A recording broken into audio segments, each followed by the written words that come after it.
Hi, I'm Matthew Kelly. Welcome back to Radical and Relevant, where we are exploring the genius of Jesus, the genius of Gospels, the genius of Catholicism, and each day looking for a word or phrase or an idea to anchor our day in the Gospel. Today's Gospel is from John chapter 20, verses 19 through 31. On the evening of that day, the first day of the week, the doors being shut where the disciples were, for fear of the Jews, Jesus came and stood among them and said to them, "Peace be with you." When he had said this, he showed them his hands and his side. Then the disciples were glad when they saw the Lord. And Jesus said to them again, "Peace be with you. As the Father has sent me, so I send you." And when he had said this, he breathed on them, and he said to them, "Receive the Holy Spirit. If you forgive the sins of any, they are forgiven. If you retain the sins of any, they are retained." Now Thomas, one of the 12, called the twin, was not with them when Jesus came. So the other disciples told him, "We have seen the Lord."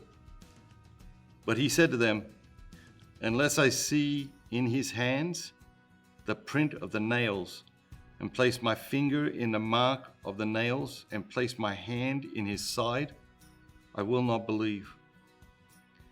8 days later, his disciples were again in the house, and Thomas was with them.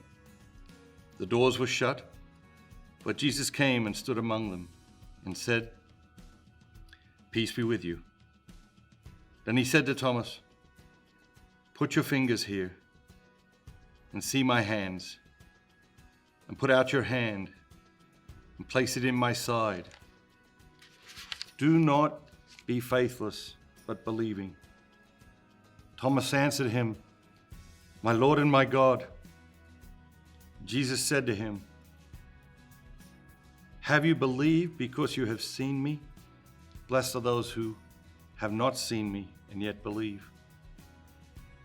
Now Jesus did many other signs in the presence of the disciples, which are not written in this book. But these are written that you may believe that Jesus is the Christ and the Son of God, and that believing you may have life in his name. Did you pick a word or a phrase or an idea? The phrase that jumps out at me today is massive meaning in my life, has massive impact in my life. And the phrase is Thomas's word. He says to Jesus, "My Lord and my God." When I was a kid in my family's parish back in Sydney, Australia,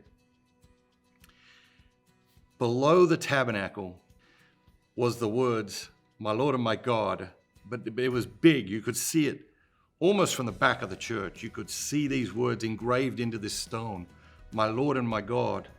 And I was taught as a child to say this mentally when I genuflected. So when I went into church and genuflected to the tabernacle, or leaving church, genuflecting to the tabernacle, always in my mind, "My Lord and my God," and had a very powerful impact on me.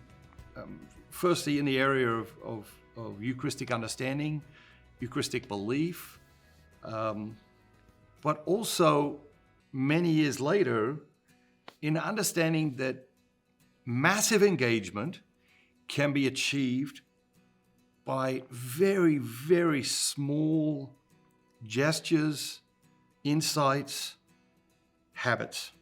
And this is an enormous one for me. You know, it's the tiniest habit, gesture, insight, you know, to genuflect to the tabernacle, to Jesus in the tabernacle, and to acknowledge, "This is my Lord and my God." You know, not just genuflect. It's a mindless activity. It could be just a mindless activity, right?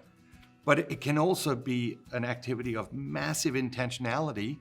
And you don't need a doctorate in theology to make it so. A small insight, understanding, habit can make it very, very impactful.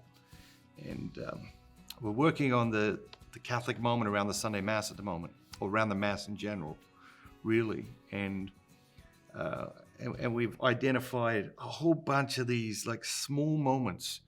I'm so excited to share them with you, probably later this year or next year.